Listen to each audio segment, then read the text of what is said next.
Prescription drug abuse has become an epidemic in America. Few places have been hit harder than Kentucky, a state that's also been ravaged by addiction to crystal meth.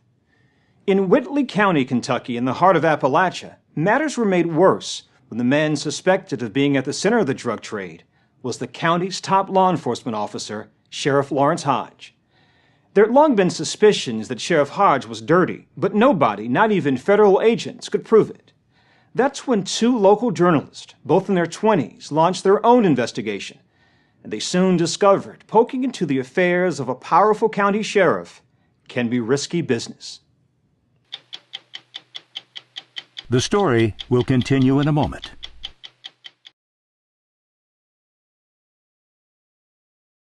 You know, you're 20 years old, you're taking a shower one day and getting ready for class, and you get a call from a federal agent because there's a credible threat against your life. Everything about it's just so surreal, you know, you don't think a whole lot about it. Then later that night, you know, you start thinking, you're like, geez, somebody wants to kill me. That's a little odd. And it's the sheriff. The sheriff wants to kill you. This wasn't exactly how Adam Selfridge had pictured a career in journalism. Adam was born and raised in Whitley County.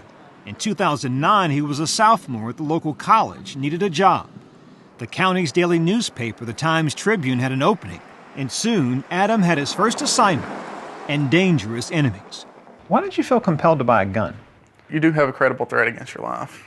And it seemed like a pretty reasonable thing to do. Samantha also purchased a gun at the same time. Samantha Swindler, then 27, was managing editor of the Times-Tribune and Adam's boss. We were reporting on people involved in the drug trade. And people who are all hopped up on oxys, I don't know what they're going to do. I thought if something happened, I'd go down with a fight. Samantha was exotic by Whitley County standards. Born in New Orleans, educated in Boston. She tangled with public officials as editor of a small newspaper in East Texas. She saw familiar signs in Whitley County. There are problems in this community with the good old boy system, corrupt politics, that kind of thing. It seems to me in many ways that this community's strength was also its weakness in some ways. This is a nice, polite place where people have polite conversation. People are very proud here, and it's a good thing, but it's also a bad thing in the way that it doesn't allow you to see the things that need change. Whitley County, Kentucky, population 35,000, is tucked in the state's southeast corner on the border with Tennessee. People here take pride in the natural beauty of Cumberland Falls and in historic Sanders Cafe, birthplace of Kentucky Fried Chicken. There is also poverty. The median income is $26,000. Drug addiction is rampant. Throughout the region, red signs identify homes once used as meth labs. And then there is prescription drug abuse. Oxycodone flows in so freely they call this stretch of I-75 the pill pipeline. In 2002, Lawrence Hodge was elected sheriff of Whitley County on the promise he'd clean it up. The sheriff's raid on one meth lab was covered by the local CBS affiliate. When I knocked on the door, the smell was already knocking me down. We're glad to shut it down. It put a dent in our drug problem here. But early in his tenure, there were rumors. Talk around the county, the sheriff had gone bad. From about 2004, he just went downhill and was corrupt, involved with drug dealers, taking payoffs, extorting money from defendants. Todd Tremaine, a special agent with the Bureau of Alcohol, Tobacco, and Firearms, says the FBI and state police tried building a case against Sheriff Hodge, but couldn't penetrate his inner circle of drug dealers, crooked politicians, and police officers. He was very insulated. What do you mean insulated? There was a lot of fear of what Lawrence might do if they cooperated with the federal agents or the state police. He was untouchable. Yes. Editor Samantha Swindler had heard similar stories and suspected Sheriff Hodge might have a weakness, a paper trail. So she checked the department's evidence log. There were months where nothing was checked in. I knew that this wasn't right because we had arrests every day in this area, particularly related to drugs. And when it's related to drugs, you know there's probably a gun, and it wasn't there. But to mount a serious investigation of the sheriff, Samantha needed help.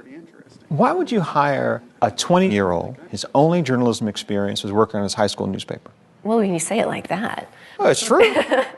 Well, he was smart, and he knew about the community, and he cared about local government. My aunt overdosed, and the first question I had was, I wonder if she got her drugs from somebody that the sheriff was, protecting. Adam went to work, combing through years of case files. He noted arrests where drugs and weapons were seized by the sheriff's department and should have been logged. It was tedious and time-consuming. At that point, I was working up to like 70 hours a week. It was insane, and it wasn't healthy, but I was, just driven. I knew I was onto something, and I couldn't stop. What he was on to was a series of felony cases involving guns and drugs in which deals were cut and sentences mysteriously reduced. What's more, the defense attorney in each case was Sheriff Hodges' close friend, Ron Reynolds. One case involved this man, Rick Benson, a retired social worker. In May 2004, Sheriff Hodge and his men raided Benson's house. In addition to drugs, they found 17 guns. Benson had a previous felony conviction on drug and weapons charges, so was forbidden to own firearms.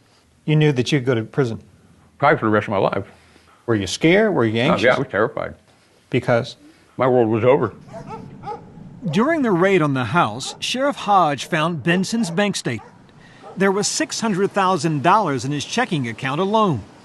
Despite appearances, this self-described meth abuser was a millionaire, heir to a publishing fortune. The night of his arrest, Benson says Sheriff Hodge offered him a deal. If he cooperated, the sheriff would see that Benson was represented by his old friend, attorney Ron Reynolds. I'd heard of Ron. And his reputation was? He could get things fixed. He said, I'll guarantee you misdemeanors, no jail time, but you're going to have to move out of Kentucky. Did you think he was on the up and up? Well, no, if he was on the up and up, he wouldn't have been able to do that. How much was his fee? $150,000. $150,000 is a lot of money. The rest of your life in prison is a lot of time. Rick Benson says he was also forced to pay the sheriff $10,000 in cash and make a donation to the sheriff's department of $25,000. That's enough to make you say, okay, what's going on here? But then whenever you see the actual cashier's check in that file where he donated $25,000 to the sheriff's department as a condition of his plea agreement, that's crazy. With information on that case and others, Samantha and Adam pressed Sheriff Hodge for an interview. He reluctantly agreed. He was just all relaxed, leaned back in his chair, being that good old boy. So the sheriff thought it was a field trip. Yeah, you got this little out-of-towner girl and this 20-year-old college kid. We played along, we played nice for a very long time, let him lie. In the course of that interview, legally recorded without Sheriff Hodge's knowledge, Adam asked him about the gun seized from Rick Benson, but the sheriff's answers didn't match the facts. He claimed the ATF, the Bureau of Alcohol, Tobacco, and Firearms, had them. I don't even know who Rick Benson is. He was a big case. Oh, that's ATF, yeah. How many guns was it? 17. On Rick Benson? Yeah. They would have took those. I tell you, you probably need to have an ATF agent here with me if you want to talk about it. So I need to ask them if they got those guns. Well, you just need to ask them about the whole case. So when the sheriff said he'd given guns to the ATF, you knew it was lying. They never took the guns. They never even opened a case in this situation. And once we had that, you got a heck of a story. I was like, wow, I can't believe he just said that. He just kept lying. And I was giddy. What do you make of that? The two 20-somethings Right. with pens and notebooks could do what seasoned law enforcement officers couldn't do. They weren't dangerous to him. I think Lawrence was thinking, hey kids, let me show you how the sheriff's department works. Here's the jail, and here's Barney, and everybody from Mayberry. But they caught him off guard because they'd done their research. The reporters then filed what's called an open records request, requiring the sheriff to show where Benson's guns were stored. But 6 days later, Adam received a startling phone call. The sheriff's department's been broken into. And that gets you out of bed real fast. That was my we got you moment. I knew that he had staged it. I knew it. Sheriff Hodge claimed guns, drugs, and other evidence had been stolen. The office was trashed, but the doors showed no sign of forced entry. It's just made to look like a burglary so they could explain for why the drugs and guns had been missing, and they'd been missing for several years. So what was Sheriff Hodge doing with these guns and drugs? Guns, gave them to political friends, sold them, traded them for oxycodone. He became a drug addict. Yes, he was a very serious drug addict. He had a bad addiction with prescription pain pills. Adam and Samantha's interview with the sheriff and the phony burglary gave law enforcement the break they needed. The man who once thought himself untouchable was now feeling the heat. Days later, an undercover officer recorded Sheriff Hodge threatening to kill Adam. He said, "I'm going to effing kill him." And the informant's like, "No, you're just mad." And he goes, "No, you don't understand. I'm going to kill him. I've already been by his house. I know where he lives." Despite the threat, the Times-Tribune continued to publish damaging allegations against the sheriff, and a state audit suggested he may have been stealing money from the department. He was just taking money and cashing it, and during convenient times like before a 3-day weekend or right before his wife's birthday. By May 2010, the people of Whitley County had had enough. They voted Sheriff Hodge out of office. 6 months later, he was indicted by a state grand jury. The most powerful lawman in Whitley County led away in handcuffs in his uniform. But Lawrence Hodge still had influence. Around the same time, 2 local thugs, friends of the sheriff, drove to Adam's house. The passenger in the vehicle gets out, approaches me without saying a word, puts his hand a little bit into his waistband, and I just quickly pulled my pistol. You had a pistol on you? At that point, I didn't go anywhere without being armed. He saw that it left the holster. I didn't point it at him or anything. And he explained that they were out looking for junk metal on my dead-end street and that they would be going now. You pulled a gun. Were you prepared to use it? Well, you never pull a gun unless you're prepared to use it. Following that encounter, federal authorities compelled Adam to leave town under their protection. Already facing state charges, Lawrence Hodge was also being pursued by federal investigators. Central to their case was attorney Ron Reynolds, the sheriff's accomplice in the shakedown of Rick Benson. Reynolds turned on his old friend, implicating the sheriff in the extortion scheme. Lawrence Hodge had no choice but to cop a plea. Prosecutor told him, "We can put you in prison for a very, very, very long time. Our case is solid. You will be convicted." You could see that he was defeated.